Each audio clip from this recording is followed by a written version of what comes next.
خاک وطن تاجیکستان مظهر من، سرزمینی کمزمین. تو سراسر کوهساری، تو سراسر سنگزاری، چون که فرزندانی تو در راه تاریخی دراز هر کجا رفتند مشت خاک با خود بردند. چون که فرزندانی تو در جستجوی بخت خود در بیابانهای تفسان دور از تو مرده اند. هر کجا رفتند مهجور و غریب، از فراقت جفت آنها ناله و اندوه شد. جمله در کوی غریبی خاک گشتند ای دریغ، آرزوهاشان در اینجا سنگ بست و کوه شد. سلام بینندگان گرامی و خوش آمدید به برنامه صحبت با ملت. من هستم منوچهر کوهستانی. انشاءالله که صدای من خوب بشنوین. برادرای عزیز، در سوالی برادرها که سوال کرده بودن که چرا با این میکروفون صحبت میکنی، چون که من خودم خادم ملت میدانم و میخوام که به ملتم خدمت بکنم. انشالله که به شما جواب خواهم داد در هر سوالی که شما میتین. فچ هم باشه فچ هم نباشه، خب دیگه مجبوریم، چون وقتی که انسان میگه کامنتاری های شما را میخونم، در سوال های شما جواب میتونم، باید که در همه سوالات جواب بده. این میکروفون برای همه است که من بتونم در اینجا گپ بزنم که شما من صدام خوب بشنوین. مثلا در راه آوازهای دیگه مردم نشنوین، فقط بگیم که آواز من بشنوین.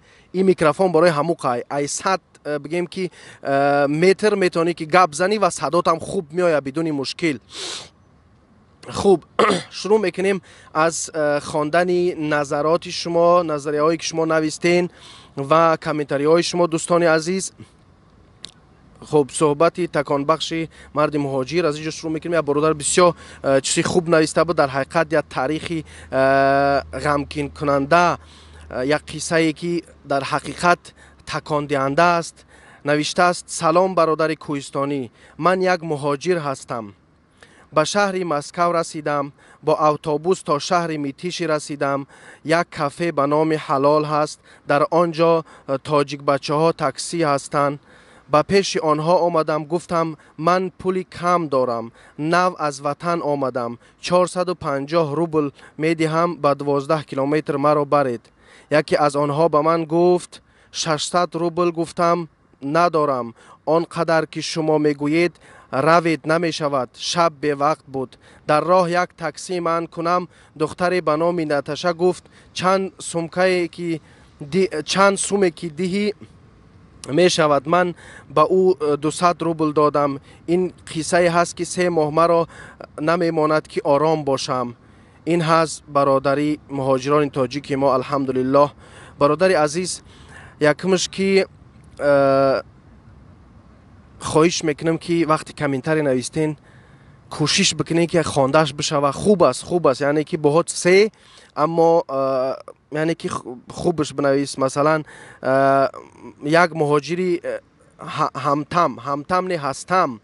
خب اینا را من کوشش میکنم که بخونم. بله مشکل هستن، اما برادرای عزیز خوب دیگه با ملت باید صحبت کرد. برادرای عزیز ناراحت نشین. الله با حرف ا نوشته میشه، با حرف الله نوشته نمیشه از اولش، و نام خدا هم به حرف کلان نوشته میشه. بسیاری ها به حرف میدان نام الله می نویسن. من فکر میکنم که این نااحترامی است. خب، سلام ای دوستی عزیز، واقعا دل مردم را تکان دادی با این شعری خواندگی، چون واقعا حقیقت است. خب برادر نظرالله خیلی خوب نوشته است با تاجیکی. برادر عزیز گرامی، یک گپ پیدا، وقتی که یک چیز از دل خارج می شود او به مردم کارا میکنه. چون نفرات زیادن، هر گپ میگن گپی اونا فراموش میشه، اما وقتی که گپ از دل میوراید، وقتی که انسان در حقیقت به دلش یعنی که به همه چیز باور داره، اخلاص داره و فقط به خاطر خدا و به خاطر ملتش هر کار میکنه، بگیم که میکنه، این لذت داره و انسان ها ایره خوب احساس میکنن. یا برادر دیگه نوشته است که علم تکنیکی زمانوی را از خود کردن لازم تا اینکه زندگی خوب داشته باشی. تاجیکان ما به روسیه آمده بسیار زبان رو نمیدانند، حتی کسبش آن سو استاد. خوب، اگر ما درباره کسب صحبت بکنیم، جهان امروزه یعنی که شروع میکنیم از گلوبالیزیرung، جهانی شوی، چون نگاه میکنیم که دنیا در حقیقت پیشرفت ایستاده است و ما نیاز به تکنیکا داریم خیلی زیاد. نگاه بکنین که در تا سال 2032 ساله 800 میلیون نفر بیکار میمونه. به خاطر چی؟ به خاطر دیجیتالیزیشن، یعنی که با عدد شوی، یعنی که همه کار با کامپیوتر، با همو بگیم که آدمان آهنین بود کرده میشوند. به همو خاطر یک چیز دیگر Arbeitslosigkeit، یعنی بیکاری، در این باره باید صحبت کرد. یعنی بیکار شوی جوانا باید که چی نصیحتی ما به جوانا بکنیم. من جوانای عزیز به شما همین نصیحت دارم که حتما کوشش کنین که در دولت‌های پیشرفته جهان درس بخونین و هرچی دورتر از همین اسنگی باشه، هرچی دورتر از همین کشورهای سابق شوروی باشه، با انشالله که علمتان زیادتر میشه و فهمیشتان زیادتر میشه. به همون خاطر برادرای عزیز گفتم که وقتی که همین دیجیتالیزیشن، وقتی که همین همه چیز با عدد میشه، وقتی یک خط همین ایسی فقط کامپیوتر به تو جواب میده، در اوجا صدها نفر بیکار میمونن. به همون خاطر علم تکنیک را باید بخونین. یعنی این برای ما زیاد در کار است و انشالله که کوشش میکنیم که در صحبت های آینده با مردم درباره پیشرفت صحبت بکنیم. شما با ما باشید انشالله، ابونه بشین برادرای عزیز و این کانال هم به خاطر شما است و من هم میخوام برای شما صحبت بکنم. برادرایی که حاضر دارین صحبت من گوش میکنین، یک برادری ازبک زبانی ما به ما گفته است که من میخوام که در تاجیکستان من بگیم که ازبک نگن، ازبک بگن و دوم سوالش همی بوده است که برادر تو ملتگرا هستی. خوب ملتگرا هستی یا نه؟ من انشالله در سوالی در آخر برنامه جواب خواهم داد و یک جواب خوبم برای تو برادر عزیز دارم. یا برادر دیگه نوشته است که الله بزرگ همه بندگان مؤمن و مسلمان را در پناه خود نگاه بداره، از همه بلا و آفتهای زمینی و آسمانی محافظت نما. آمین. تشکر برادر عزیز. انشالله ما دعا همیشه با عمل خداوند قبول میکنه دعا را. وقتی که ما یک دعا میکنیم باید که عمل بکنیم که تا خداوند را قبول بکنه. یعنی به عمل هیچ کار نمیشه، با اخلاص با عمل حرکت کن در کار. الله پاک همه ما غریبا را نگهبان باشه. برادر دیگه نوشته است که عادل علی برادر عزیز اگر حقارت نمی نوشته همین کامنتاریت میخونم، خیلی میخونمش. نوشته است که حکومت کی غم ملت فقط پارک ساخته ایستند، کاخ ساخته ایستند، رستوران و اکواپارک و ایستگاه و خلاصه ساختمانایی که ساختشان لازم نیست. برادر عزیز من فکر میکنم که هر ساختمانی که ساخته میشه در تاجیکستان باید ساخته بشه و چون این برای آینده ملت در کار است. و دومش که در برابر همین ساختمان سازی باید که زواد و فابریکه های ساخته بشوند که حداقل کم کم 5-10% مردم هر سال در کشور کار پیدا بکنن، چون این مشکل ما است. خب بابا نوشته است که الله ما را نگهبان تویی.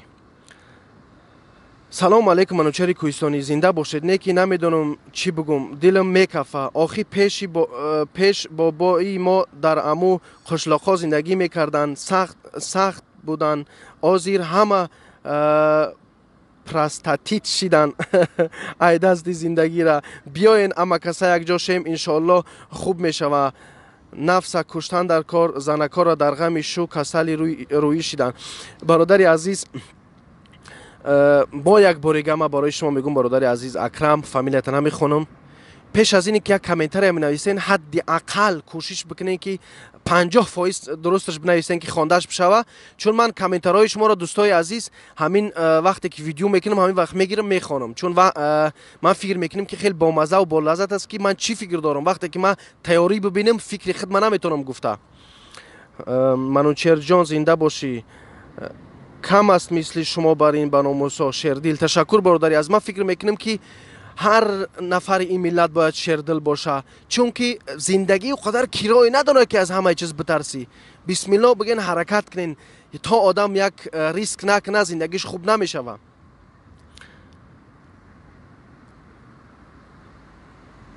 سلام، راست میگه در روسیه ارمنیان ها پهتا روزی کاری تا 500 روبل حسابت میکنن، با ای ترس هیچ شو نمیگوی کار میکنی که همیشه عذاب.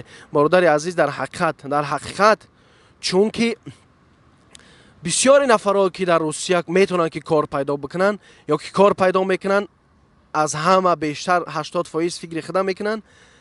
اما دعوتی من به برادرایی که علم دارن و یک کاری پیدا میکنن، کوشش بکنین که جوز باشین، یک جایه کار بکنین.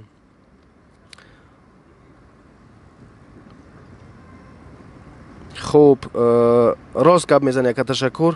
به موسیقی گپ زنین. خوب ان شاء الله کوشش میکنم که به موسیقی هم گپ زنم، اما خوب دیگه برادر عزیز نمیشه که همه گپ شما رو بگیریم.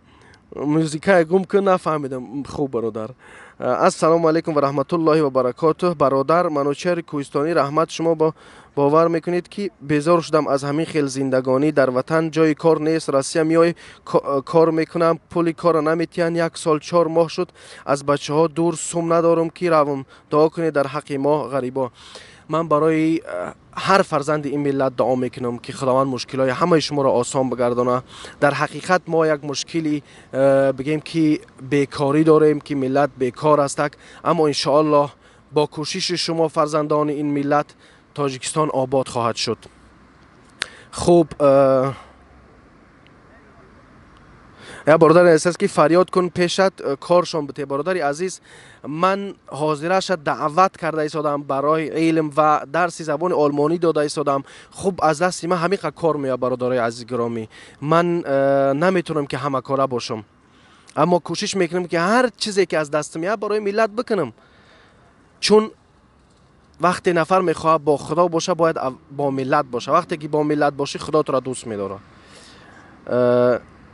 یا برادر دشنام داده است که شما بدبختین، شما جنگدازین. برادر عزیز، شاید جنگداز خودت باشی، من نه جنگدازم نه بدبختم. خوب زبان آلمانی با منوچهر کوهستانی درسی 7. یک برادر یک کامنتر نوشته است، ان شاء الله امور ما بخونم. بسیار گپای خوب گفتگی ای برادر. من ان شاء الله در سوال تو جواب خواهم گفت. منوچهر هزار رحمت دادر، خوب مهنت کرده ایستاده برای خلق تاجیک. من امروز در странице ВКонтакте یک предложение подписаться کردم. در این предложение گفتیان که زبان انگلیسی را در 2 ماه به پول یاد میگیری. من 2 ساعت وای گوش کردم تا آخرش. عاقبت مقصدش فهمیدم که به پول نیو 3 کاتگوری قطعی پول میگرفتیان. ای 20 تا 49 هزار روبل روسی. بعد 2 ماه یاد میدادیان. برای چی من همه اسمس شما نوشتم؟ برای آن که من با شما دادر جان منتداری خودم را بیان کردنیم. خداوند برار در کسب و کار دهد. من پیشتر با شما یک پیشنهاد نوشته بودم، لیکن به فکرم شما وی نخواندید. پیشنهاد من این است که خیلی می شود که شما همه ویدیوهایتان را در دیسکا ضبط کنید و ما وی ها را با واسطه پاچتا از شما خریده تا که فرزندان ما هم با زبان آلمانی آشنا شوند. برادر عزیز، دجنسش تا فرزندان ما زبان آلمانی رو یاد گیرند. خب برادر عزیز، من جواب شما را دادم. در حال حاضر ما در فکر همین چیزا هستم. ما فکر کرده ایستادم که در آینده باید کاری بکنیم که مردم یعنی شوق شو به درسخوانی زیاد شوه و منم ان شاء الله با وزارت فرهنگ آلمان خواهم صحبت کرد. شاید که یک کالجی زبان آلمانی اگر در تاجیکستان تشکیل بشه و اینم از شما وابسته است. شما ان شاء الله که یک جای حرکت بکنین، در کانال ابونه بشین و ویدیوهای ما به همدیگر برسونین، چون که یک جنبش بکنیم که ما بتونم برم در پیش حکومتدارای آلمان صحبت بکنیم که ما نیاز به یک کالج زبان آلمانی مثلا در تاجیکستان داریم. چون که مثلا کالج زبان آلمانی نه تنها در تاجیکستان، در تمام کشورهای جهان هست، در تاجیکستان نیست. در تاجیکستان نیست، اما این کار باید بشه. هم زبان فرانسوزی، هم زبان آلمانی و دیگه زبان هم باید کالج داشته باشن در تاجیکستان، چون که نفران شوقمند اوجا درس بخونن و در آینده برای این ملت خدمت بکنن. خوب برادر عزیز، تشکر به همت. شروع میکنیم در صحبت با ملت قسم 7. چی نیستن برادر عزیز؟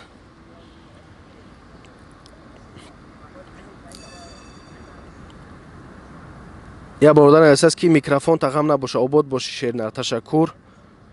یا برادر یا خواهر برادر احساس که خی آخی ختان گیرین دخترای تاجیکا، 2 زن و 3 زن گیرینشون. آخی شما نگیرینشون. بچهای تاجیک با مجبورن که دیگر ملت گیرن که 1 میلیون مرد در آسیا 2 زنکا را گفتن به خانه کار گفته زنا و دخترا میستن جدت کرده. خواهر عزیز یا که برادر عزیز، گپ در این است که ملت مجبور است امروز که یک جا برای کار بکنه، اما این معنای او را نداره که باید دخترای تاجیک شوهری بگیم که خیتایی کنن. من بر ضد این هستم و این در حقیقت یک شکست کلانی برای این ملت میارد، چون که ما یک کشور خرد هستیم و همسایه ما چین که زیاده از 1 میلیارد اهالی داره و برای ما این اصلا خوب نیست که بگیم که یک بخشی رو داره، چون داره هستم این به عقل گذشت از اینجا. گفتم یکان گپش بگم با نگنگ یکان گپ میگه چون وقت میگذره. خوبی تربیه انسان های. راست میگوی ما اوقا درس خانه استیم، نه انشالله حرکت کنین درس بخونین. یا برادر دیگه احساس که ای او گشتنی آلمان ده میمبری برای بگیریشی شما تاجیکا ناموس دوستا باشه نمیگریخته و میگرفته زنهای تاجیکا. یک چیز از ده همین شعر لایق شیرالی را خوندم، بسیار شعر خوب ایده، میگه که چون که فرزندان تو در جستجوی بخت خود در بیابانهای تفسان مردند، یا که میگه که چون که فرزندان تو در جستجوی بخت خود در بیابان تفسان از تو مردند. همین خیلی با فکرم خوب، اگر خیلم نباشه بخشش. یعنی جواب من همین است که یک چیز است از مجبوری، مجبور هستی که در یک جا باشی. خوب، رحمت به پدر و مادر. شخصا من بله چی که تو برای شما درس هم بتین خفا نگردین، ان شاء الله درس میتیم حرکت میکنیم، چون دیگه ایچ هم از وابسته از شما داره. اگر شما ما را تحریک بتین درس خونیم ما ان شاء الله حتما حرکت خواهیم کرد و درس خواهیم خوند. خوب،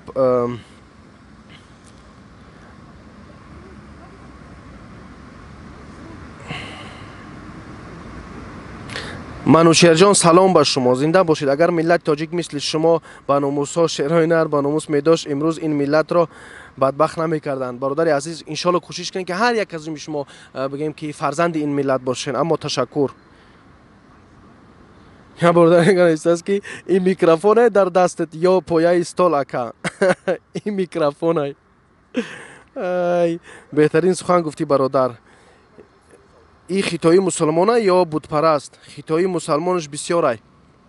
برادر عزیز گپ دایی که من اصلا زید هستم که هم نه با خیتایی مسلمانش همی زنکای تاجیکی ازدواج کن نه با کافیرش. در یک ویدیو دیدم ای پشتی نمیکین میگی گپ میزنه. برادر عزیز منوچری کوهستانی نه اومده است که اختلاف کنه و یک نفر بد بگه. هر چی میگم مشکلات امروزای تاجیکستان است و خواهم گفت و هیچ که هم دهنی من بسته نمیتونه. همون دختر که شوی خیتایی کرده میلش دفع شود، اما او داند که مسلمان نیست و تاجیک نیست، پوشاک های تاجیکی نپوشد. راست همین اکره است که همین زن شوی دیگه میلاد کردین چی هم پوشاک تاجیکی را میپوشین؟ عجیبه. در حقیقت این مراجعت ما به مادرای تاجیک است. چرا که شما وقتی که زن شوهر دیگه میلاد میکنین با هم کرچای تاجیکی را میپوشین؟ میبخشین ده بپوشین هم کرتای هم ملت.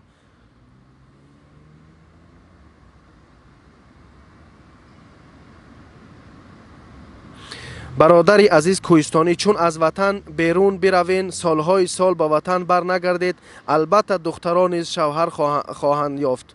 تو نروی و صاحبی نکنی یک دختر باز مثل تو هزارها در. برادر عزیز من گفتم که برادرای عزیز ما ملت مجبور هستیم که در خارج باشیم، اما انشالله همان وقتی که شرایط شد در داخل وطن خواهم بود و یک زنم نه چند زن تاجیک خواهم گرفت. فقط همین برادر کارش یکجا کردن ملت تاجیک است. همین قدر گپای پست و بلند میزند نسبت همین برادر همه جواب میتیهد. عجیبش در چی در همه گپای فچ و به معنا جواب مییابد. برادر عزیز من در حقیقت نمیخوام خودم تعریف بکنم، اما در هر باره میتونم که 24 ساعت صحبت بکنم. یعنی دوست دارم صحبت کردن و یعنی که میتونم صحبت بکنم و در سوالای همه برادران میتونم که جواب بدم. شاید که این خدادادی باشد. نه آفرین برادر، تشکر. انا میت حق گپ زن، ان شاء الله حق گپ میزنیم.